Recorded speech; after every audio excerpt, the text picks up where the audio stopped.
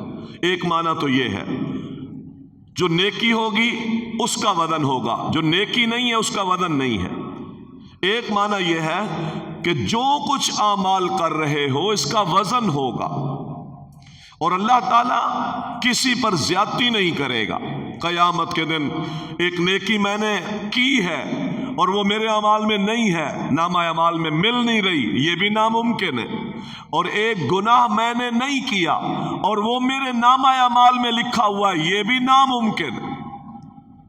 کسی پر کوئی ظلم، زیادتی قیامت کے دن اللہ تعالیٰ فرماتے نہیں ہوگی۔ شیطان کا تذکرہ کیا، شیطان فرشتوں میں شامل تھا لیکن فرشتہ نہیں تھا۔ اللہ تعالیٰ نے فرشتوں کو سجدے کا کہا تو شیطان کو بھی سجدے کا کہا۔ کچھ لوگ ملحد لوگ کہتے ہیں دیکھیں جی فرشتوں کو سجدے کا کہا تو شیطان نے سجدہ نہیں کیا تو شیطان کو تو کہا ہی نہیں، حالانکہ قرآن کی آیتیں اللہ تعالیٰ اس سے کہتا ہے ما منعک الا تسجد اذ امرتک، جب میں نے تجھے حکم دیا ہے کہ تو سجدہ کر تو تو نے کیوں نہیں کیا؟ اس سے پتہ چلتا ہے کہ اللہ نے فرشتوں کو بھی کہا اور اس ابلیس کو بھی کہا کہ تو آدم کو سجدہ کر۔ ایک بات تو یہ ثابت ہوئی، ملحد لوگ، الہاد بہت پھیل رہا ہے آج کل ہمارے ہاں، بے دینی کی باتیں، یعنی لوگوں کو ایسی ایسی قیاسی باتیں کرنا جس سے لوگ قرآن اور حدیث کی تعلیم سے بدظن ہو جائیں۔ کچھ لوگ اس آیت سے یہ کہتے ہیں کہ جی ابلیس فرشتوں میں شامل تھا، فرشتہ تھا، ایسا نہیں ہے۔ فرشتوں کو اللہ تعالیٰ نے الگ سجدے کا کہا، یہ البتہ ان کے اندر رہتا تھا، ایک بات۔ دوسرا یہ کہ کچھ لوگ کہتے ہیں کہ دیکھیں جی اللہ تعالیٰ نے تو جنت کے دروازے رمضان میں کھول دیے، توبہ کا دروازہ قیامت تک کھول دیا، شیطان نے اگر ایک سجدہ نہیں کیا تو اگر اب شیطان اپنے کیے پر شرمندہ ہو جائے اور اپنے اللہ سے معافی مانگے تو کیا اس کے لیے توبہ نہیں ہے؟ یہ الہادی باتیں کرتے ہیں۔ کیوں شیطان کے لیے اللہ کا دروازہ کیوں بند ہو گیا؟ ایک غلطی پر اتنی بڑی سزا کہ وہ مردود ہو گیا، اس پر لعنت بھیج دی اور ساری زندگی کے لیے ساری دنیا کفر کے سارے معاملات۔ بعض لوگ تو کہہ دیتے ہیں شیطان نے کون سا شرک کیا تھا؟ اللہ کی نافرمانی تو کی تھی، شرک کون سا کیا؟ کفر کیا تھا۔ اللہ نے کہا سجدہ کر تو سجدہ نہیں کیا، تعویلیں کی، عقل اور قیاس کو شامل کیا اللہ کے حکم کے مقابلے میں۔ پہلی بات تو یہ ہے کہ یہ اللہ کی منشا ہے، اللہ تعالیٰ نے یہ فیصلے کرنے تھے، اس پر اس کی بدبختی غالب تھی، اس نے اللہ تعالیٰ کے حکم کی خلاف ورزی، پھر اللہ تعالیٰ نے اس کو راندہ درگاہ کر دیا، اپنی رحمت سے دور کر دیا۔ اب یہ جو باتیں کہ جی وہ اگر رجوع کرنا چاہے، وہ توبہ کرنا چاہے تو اس کے دروازے کیوں بند ہونے چاہیے؟ وہ بھی رجوع کر سکتا ہے، اگر وہ رجوع کرتا ہے تو اللہ کو معاف کر دینا چاہیے۔ یہ ساری اللہ تعالیٰ پر حکم چلانے والی باتیں اللہ کی حکمتوں کے خلاف بکواسات ہیں ان لوگوں کی، اللہ تعالیٰ کی حکمتوں کے خلاف یہ باتیں ہیں۔ اللہ تعالیٰ کی منشا تھی، اس کا ایک نظام ہے، پھر اللہ تعالیٰ نے تنبیہ کی کہ اس نے میرے حکم کی خلاف ورزی کی، اللہ کے حکم کے سامنے اڑا۔ دو باتیں اس نے کی، فرمایا جس وجہ سے تو نے مجھے گمراہ کیا، ایک تو اس سے یہ پتا چلا کہ یہ تقدیر کو نہیں مانتا تھا، کہتا تھا یہ میں تھوڑی گمراہ ہوں، اللہ نے کیا، نعوذ باللہ من ذالک۔ کتنے لوگ ہیں جو تقدیر کو نہیں مانتے، وہ کہتے ہیں تقدیر کیا ہوتی ہے؟ سارے کام اللہ کے سپرد ہیں، اللہ جو چاہتا ہے کرتا ہے اور اللہ نہ چاہے تو وہ نہیں ہوتا۔ تو اس نے بھی یہی کام کیا۔ ایک تو یہ کہا کہ مجھے اللہ نے فَبِمَا أَغْوَيْتَنِي، تو نے جس وجہ سے مجھے گمراہ کیا ہے، تو اللہ کی طرف نسبت کر دی گمراہی کی، حالانکہ گمراہ خود ہوا ہے، اللہ تعالیٰ کی بات نہیں مانی۔ اور دوسرا یہ ہے کہ کیا کہا، اے اللہ مجھے تو ڈھیل دے دے، میں کیا کروں گا، لَأَقْعُدَنَّ لَهُمْ صِرَاطَكَ الْمُسْتَقِيمِ، میں تیرے بندوں کے سیدھے رستے پر پورا گھات لگاؤں گا، بیٹھوں گا، اور میں پھر ان کو دائیں سے بھی آؤں گا، بائیں سے بھی آؤں گا، ان کو پیچھے سے بھی آؤں گا، آگے سے بھی آؤں گا، اکثر کو تیرا شکر گزار نہیں بننے دوں گا۔ اللہ اکبر۔ اس لیے رسول اللہ صلی اللہ علیہ وسلم فرماتے ہیں جب بندہ جہاد پہ جاتا ہے تو شیطان اس کے جہاد کے رستے پر بیٹھ جاتا ہے۔ کہاں جاتا ہے؟ قتل ہو جائے گا، بچے تیرے یتیم ہو جائیں گے، گھر والی تیری بیوہ ہو جائے گی، کہاں جاتا ہے؟ اس کے رستے پر بیٹھتا ہے۔ اللہ کے رستے میں جاتا ہے تو یہ اس کے رستے پر بیٹھ جاتا ہے۔ زکوٰۃ دینے کے لیے جاتا ہے دیکھ تو پھر بیٹھ جاتا ہے، پھر فقر فاقے دلاتا ہے یاد، اتنا محنت سے کمایا ہے، حلال کی کمائی ہے، جن کو تو دے رہا ہے یہ خود ہٹے گٹے نہیں کما سکتے، خیالات ڈالتا ہے، سوچیں ڈالتا ہے، نماز سے روکتا ہے، سجدے سے روکتا ہے، زکوٰۃ سے روکتا ہے، اور فقر فاقے کا ڈر دلاتا ہے، اور فحاشی بے حیائی کا خیال ڈالتا ہے، اس کا حکم دیتا ہے، ایمان پر ڈاکے ڈالتا ہے، ہر لمحے آ کر ٹچ کرتا ہے کہ میرے مزاج کے مطابق کہیں سے کوئی مجھے اس کا کمزور پہلو مل جائے، ہر لمحے اس کو آ کر ٹچ کرتا ہے۔ خناس ہے، خناس۔ خناس کا معنی ہے پیچھے ہٹتا ہے پھر آگے بڑھتا ہے، پیچھے ہٹتا ہے پھر آگے بڑھتا ہے۔ تو یہ سارے کام کرتا ہے، اور اس نے قسمیں کھائی ہیں کہ اللہ میں تیرے ان بندوں کو گمراہ کروں گا، اور کسی کو بھی، اکثر کو میں تیرا شکر گزار نہیں رہنے دوں گا۔ محترم بھائیو، شیطان ہمارا سب سے بڑا دشمن ہے۔ اس شیطان کو اپنا دشمن سمجھیں، جس پر اللہ تعالیٰ کی لعنت بھی ہم دن رات بھیجتے ہیں، اور بعض دفعہ اس کی کھلم کھلا بھی مانتے ہیں۔ جس پر لعنتیں بھیج رہے ہوتے ہیں اسی کی مان بھی رہے ہوتے ہیں، یہ عجیب سی بات ہے۔ لہذا شیطان کو اپنا دشمن سمجھیں، یہ ہمارے ایمان کا دشمن ہے، عقیدے کا دشمن ہے، ہماری آخرت کا دشمن ہے۔ اللہ تعالیٰ نے آدم علیہ السلام کا اور حوا علیہ السلام کا تذکرہ بڑی تفصیل کے ساتھ کیا۔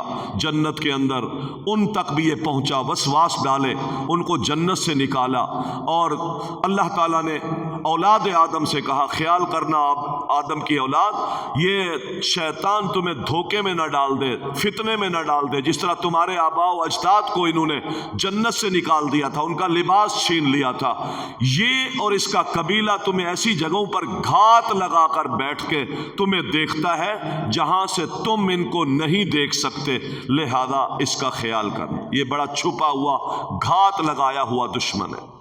ایمان والو، جب مسجد میں آؤ تو زیب و زینت کے ساتھ آؤ، اچھے لباس کے ساتھ آؤ، خوشبو کے ساتھ آؤ۔ اصل میں ایسا ہوتا تھا، حرم میں مشرکین مکہ وہ آتے تھے تو وہ بعض دفعہ بغیر لباس کے آتے تھے، عورتیں بھی بعض دفعہ ایک چھوٹی سی وہ چولی اور چھوٹا سا ایک لباس پہنتی تھی جس سے وہ اپنی شرمگاہ کو ڈھانکتی تھی، پارے کی پورا بدن ننگا رہتا تھا، اس حالت میں وہ طواف کرتی تھی۔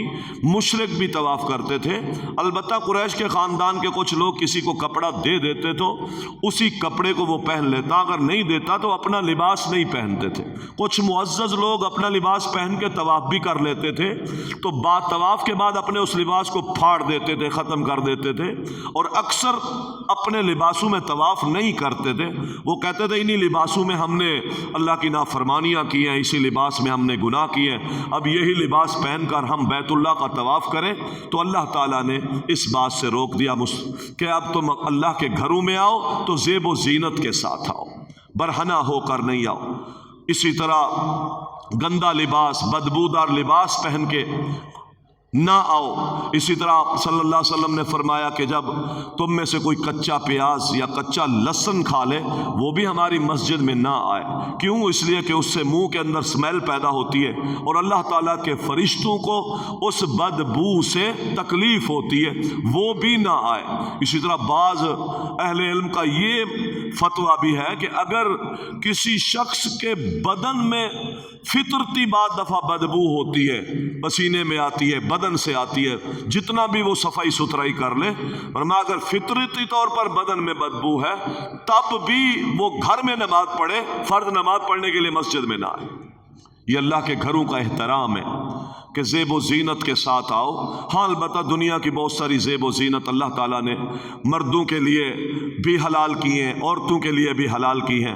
نبی علیہ الصلوۃ والسلام نے مردوں کے حوالے سے ایک ہاتھ میں سونا لیا اور ایک ہاتھ میں آپ نے ریشم لیا، اور آپ نے فرمایا کہ یہ میرے امت کے مردوں پر حرام ہے، یہ میرے امت کے مردوں پر ریشم بھی اور سونا بھی۔ ہمارے ہاں نوجوانوں میں بہت سارے لوگوں کو آپ نے دیکھا ہوگا سونے کی انگوٹھی پہن لیتے ہیں۔ سونے کے مال زیادہ ہو تو اس کا یہ معنی نہیں ہے کہ ہم جو چاہیں کریں، اس مال کو بھی اللہ تعالیٰ کے حکم کے مطابق، اس کے تقاضوں کے مطابق استعمال کریں۔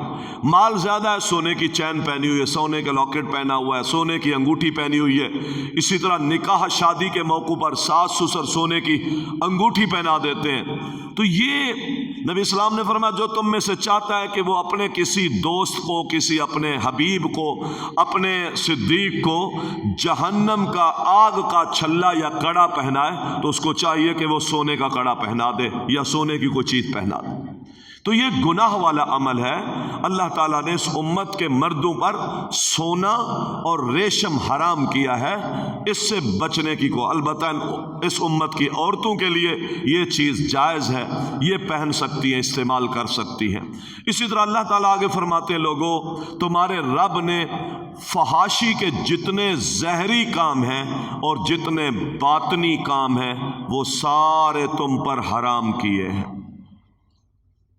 زہر کیا ہے؟ ہاتھ، پاؤں، زہر آنکھیں، زہر گفتگو ہے، زہر کان ہے۔ کانوں سے زہری گانے سن رہا ہے، آنکھوں سے بد نظری کر رہا ہے، اسی طرح زبان سے گندی باتیں نکال رہا ہے، ہاتھوں سے زہری گناہ کے کام کر رہا ہے، یہ بھی حرام ہے۔ اور باطنی فحاشی اور عریانی کے کام بھی اللہ نے حرام کیے۔ باطنی کیا ہے؟ باطنی چیزیں وہ گناہ ہیں جس کا اکثر لوگوں کو پتہ نہیں ہوتا، یہ اللہ تعالیٰ نے حرام کیے ہیں۔ گناہ کی سوچیں، گناہ کے منصوبے، ناجائز دوستیاں، تعلق، بدکاری کی راہیں، یہ باطن اللہ تعالیٰ نے دونوں کی صفائی کا حکم دیا۔ زہر کو بھی ہم اچھا کریں، زہر کے فیصلے دنیا کرتی ہے اور باطن کے فیصلے اللہ تعالیٰ کرے گا، اور اصل باطن ہے۔ اگر باطن میرا پاک ہے تو یہ فیصلے اللہ کے ہاں بہت اچھے ہوں گے۔ قیامت کے دن اللہ تعالیٰ کیا کرے گا؟ یوم تبلی السرائر، چھپی باتیں نکالے گا۔ وَحُصِّلَ مَا فِي الصُّدُورِ، جو سینے میں ہے وہ نکالے گا۔ تو قیامت کے دن فیصلے باطن پر ہوں گے۔ اندر کیا تھا؟ ظاہری اعتبار سے لونڈی کو مار رہے ہیں لوگ، عورت دودھ پلا رہی ہے بچے کو، اور لوگ سمجھ رہے ہیں کہ یہ لونڈی گندی ہے، بدکارہ ہے، گناہ گار ہے، اس لیے مار رہے ہیں۔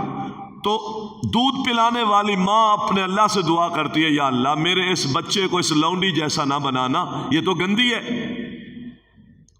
تو بچے نے دودھ پیتے ہوئے بچے نے دودھ پینا چھوڑ دیا اور وہ بول پڑا فطرت کے برعکس اور کہنے لگا یا اللہ مجھے اس لونڈی جیسا بنانا۔ نبی اسلام نے فرمایا لوگ اس کو بدکارہ سمجھتے تھے، وہ حقیقت میں پاک دامن تھی۔ تو بچے نے کیا کہا؟ یا اللہ مجھے اس جیسا بنانا، یعنی پاک دامن بنا دینا۔ زہر نہیں، آپ کو زہر اگر آپ میری تعریف کرتے ہیں، یاد رکھیں بڑی تعریفیں ہو رہی ہیں، بہت اچھا ہو رہا ہے، تو یہ زوم مجھے برباد نہ کرے۔ یہ سارے تو مجھے اچھے کہتے ہیں، میں جو چاہوں کرتا رہوں، فیصلے باطن پر ہوں۔ آپ سارے میری تعریف نہیں کرتے، لیکن باطن میرے رب سے اس کا تعلق اچھا ہے، میں اللہ کا بدخواہ نہیں ہوں، اس کے دین کا بدخواہ نہیں ہوں، باطن میں سوچیں میری منفی نہیں ہے، گناہ والی نہیں ہے۔ ساری دنیا آپ کو غلط کہتی ہے، گندا کہتی ہے، حتیٰ کہ بعض لوگوں کو صحابہ نے کہہ دیا یہ جہنمی ہے، پیغمبر نے فرمایا نہیں، اصحابک یظنون انک فی النار۔ نبی اسلام نے قبر میں ایک شخص کو دفن کیا، کچھ لوگوں نے کہا اللہ کے رسول اس کا جنازہ نہ پڑھیں، گناہگار ہے، فاجر ہے۔ نبی اسلام نے دفن کیا، دفن کے بعد آپ نے کہا قبر والے کو متوجہ کر کے فرمایا تیرے ساتھی یہ سمجھ رہے کہ تو جہنمی ہے اور میں محمد گواہی دیتا ہوں تو جنتی۔ باطن اچھا کرے محترم، ظاہر بھی اچھا ضروری ہے، یہ نہیں ہے کہ ظاہر کی لیکن پرواہ نہ کریں کہ لوگ مجھے نہیں کہہ رہے، اندر سے میں مخلص ہوں، رب سے مخلص ہوں، اب دل میں نیتوں میں سوچوں میں کوئی کجی نہیں ہے، میں اپنے رب کی دین کی اس کی شریعت کی کوئی بدخواہی نہیں کرتا، اندر میرا پاک ہے، تو مطمئن رہوں نجات بہت آسان ہے۔ فسوف یحاسب حسابا یسیرا، بہت آسانی سے حساب ہو جائے گا۔ اور اگر ظاہر بہت اچھا ہے اور باطن برا ہے تو قیامت کے دن رسوائی بھی ہوگی، لوگ پوچھیں گے حضرت تو تو بڑا نیک تھا، تو تو ہمیں بلاتا تھا، تو خود ورنہ باطن میرا خراب تھا، آج جہنم میں ہوں، باطن خراب تھا۔ تو محترم بھائیوں، ابا کو نہیں پتا میرا بیٹا کیا کر رہا ہے، اماں کو نہیں پتا میری بیٹی کیا کرتی ہے، یہ سارا باطن ہے۔ ابا اماں کو نہیں پتا، بیٹی بیٹا سمجھتے ان کو نہیں پتا، ان کو نہیں پتا تو اللہ کو پتا ہے۔ کردار بن رہا ہے باطن پر، وہی سلوک ہوگا، وہی آسانیاں ملیں گی، وہ رحمتیں ملیں گی جو باطن میں ہوں گی۔ ظاہر میں تو یوسف کے بھائی روتے ہوئے آئے تھے لیکن باطن خراب تھا، اندر ابا کو نہیں پتا تھا، ظاہری رو رہے تھے، آنکھوں سے آنسو بہا رہے تھے، باطن خراب تھا، اندر کی سوچیں خراب تھی، تو جھوٹ بولتے رہے، دھوکہ دیتے رہے، غلط بیانی کرتے رہے۔ ایک بنیاد اندر کی سوچ ٹیڑھی ہوئی ہے، باپ کو دھوکہ دینا شروع کر۔ جب اندر خراب ہوتا ہے تو محترم بھائیوں گناہوں کی راہیں پھر انسان ڈھونڈتا رہتا ہے اور اس کے لیے وہ راہیں آسان ہوتی رہتی ہیں اور آخری نتیجے ذلتیں نکلتی۔ لہذا ہم اپنے باطن کو پاک کریں، باطن کو اچھا کریں۔ اللہ تعالیٰ نے ظاہری گناہ اور باطنی گناہ اس امت پر حرام کیے ہیں۔ اللہ سے دعا ہے رب العالمین ہمیں دین سمجھنے اور اس کے مطابق عمل کرنے کی توفیق عطا فرما۔